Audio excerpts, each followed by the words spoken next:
कभी भालू तो कभी उड़ने वाला हंस बना दुनिया पर खतरनाक परमाणु जंग का कारण। दोस्तों, एक शब्द है परमाणु युद्ध। इसके नाम से ही सिहरन दौड़ जाती है। जब से रूस और यूक्रेन के बीच जंग शुरू हुई, उस दिन से हर रोज ये अंदेशा लगाया जा रहा है कि दोनों देशों के बीच की दुश्मनी परमाणु युद्ध का रूप ले सकती है। ऐसे में इस बात की संभावना से भी इनकार नहीं किया जा सकता कि इन दोनों देशों को सहयोग करने वाले देशों को भी जंग में शामिल होना पड़े। अब भी पुतिन के द्वारा कभी भी यूक्रेन युद्ध के बीच परमाणु हथियारों के इस्तेमाल का डर सताता रहता है। कुल मिलाकर परमाणु युद्ध हर तरह से विनाशकारी होगा। इतिहास हिरोशिमा और नागासाकी को देख चुकी है, सबक ले चुकी है, लेकिन इसीलिए अपनी तरफ से हर देश ये कोशिश करता है कि परमाणु युद्ध की नौबत ही न आए।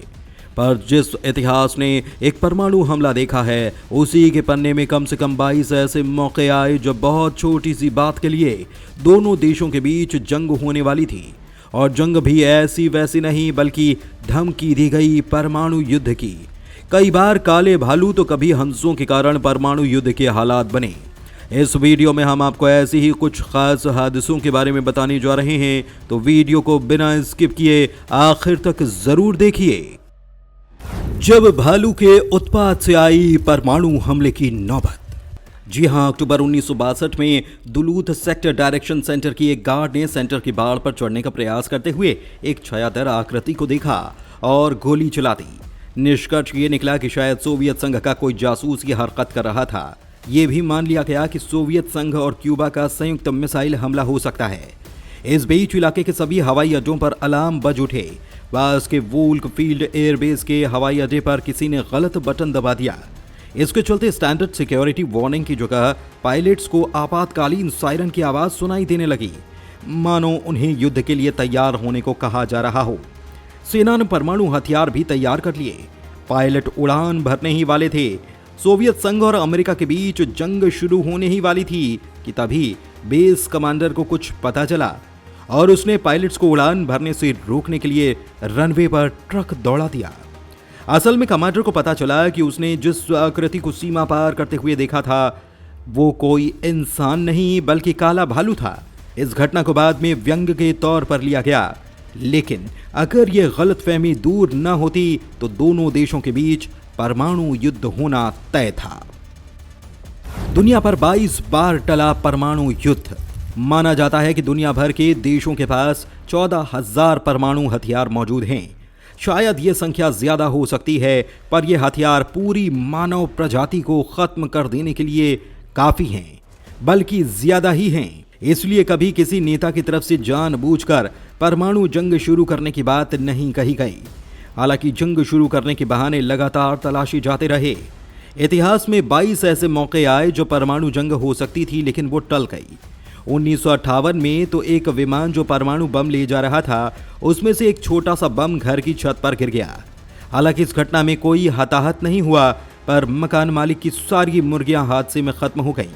ऐसी ही एक घटना साल 2010 में अमेरिका में हुई, जब अमेरिकी एयरफोर्स को लगभग 50 न्यूक्लियर मिसाइल से संपर्क अस्थायी रूप से टूट गया। इसका मतलब यही था कि अगर उस वक्त कोई मिसाइल अपने आप लॉन्च हो जाती तो मिसाइलों का न तो पता चल पाता और न ही उन्हें रोकना संभव हो पाता। असल में परमाणु हथियार बहुत ही संवेदनशील हैं। इनकी तकनीक और रखरखाव भी बहुत महंगा सौदा है। फिर भी भारत समेत बहुत से देशों के पास अपने परमाणु हथियार हैं और वे समय समय पर उनका परीक्षण भी करते रहते हैं। जब सक्रिय हुआ परमाणु ब्रीफकेस। परमाणु हथियारों के जानकार परमाणु ब्रीफकेस के बारे में अच्छे से जानते हैं। ये वो ब्रीफकेस है जिसमें परमाणु हथियार के उपयोग संबंधी दिशा निर्देश होते हैं। 25 जनवरी 1995 को रूसी राष्ट्रपति बोरिस येल्त्सिन ने इस ब्रीफकेस को सक्रिय कर दिया था, वो भी एक छोटी सी भूल के कारण। असल में नॉर्वे के वैज्ञानिकों ने नॉर्दर्न लाइट्स की जांच के लिए एक शोध किया और वैज्ञानिक यान लॉन्च किया। उस वक्त राष्ट्रपति बोरिस येल्त्सिन समुद्र के तट पर मौजूद थे। उन्हें महसूस हुआ कि ये देश पर हमला है।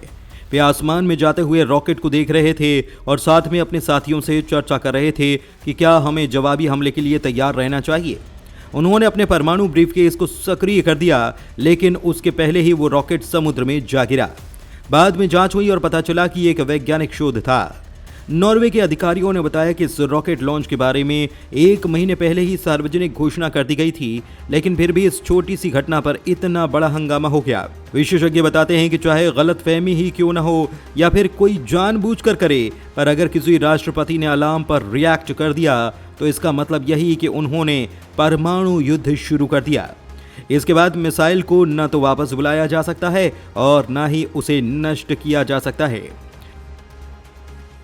एक फोन से बदल सकती थी दुनिया। दोस्तों, ये बात 1980 की है, जब विलियम पेरी अमेरिकी राष्ट्रपति जिमी कार्टर के प्रशासन में उप रक्षा मंत्री थे। उन्होंने अपनी आत्मकथा में एक वाकये का जिक्र किया है जिसमें कहा गया कि रात को करीब 3 बजे फोन आया और अमेरिकी एयर डिफेंस कमांडर ने बताया कि कंप्यूटर सर्विलांस से पता चला है कि सोवियत संघ से करीब 200 मिसाइलें सीधे अमेरिका की तरफ आ रही हैं। वे परेशान थे, वो व्हाइट हाउस फोन करते। इससे पहले उन्होंने ही व्हाइट हाउस में फोन कर यह सूचना दे दी। पूरी उम्मीद थी कि अब परमाणु युद्ध का अलार्म बज जाएगा, लेकिन राष्ट्रपति अलार्म बजा पाते इसके पहले एक और फोन कॉल आया और पता चला कि यह खबर पूरी तरह से गलत है। असल में कंप्यूटर चिप में आई खराबी के कारण गलत सिग्नल उन तक पहुंच गया। सोचिए, अगर उस दिन वो फोन कॉल समय पर नहीं पहुंचा होता तो पूरी दुनिया एक रात में बदल जाती। पेरी कहते हैं कि मैं यही कह सकता हूं कि उस दिन दुनिया परमाणु युद्ध के कगार तक पहुंच गई थी। बाद में खराब चिप को बदल दिया गया, वो भी महज $1 के खर्च पर। पेरी ने परमाणु अप्रसार चैरिटी प्लॉशेयर्ड फंड की नीति निदेशक टॉम कोलिना के साथ एक किताब the button, the new nuclear arm race and presidential power from Truman to Trump को लिखा है। वास्तव में दोस्तों, ये किताब हर देश के नागरिक और राजनेता को पढ़नी चाहिए। वो किताब के जरिए परमाणु संपन्न देशों से अपील करते हैं कि वे केवल जवाबी कार्रवाई में इसका इस्तेमाल करें, पहले इसका इस्तेमाल नहीं करें। चीन का उदाहरण देते हुए उन्होंने कहा है कि चीन परमाणु हथियार इस्तेमाल न करने की नीति को लागू कर चुका है। वे कह चुके हैं कि वे संकट के समय में परमाणु हथियार का इस्तेमाल पहले नहीं करेंगे।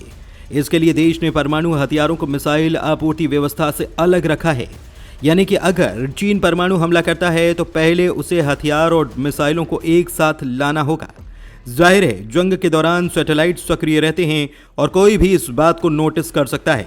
हालांकि रूस और अमेरिका के पास ऐसी कोई नीति मौजूद नहीं है।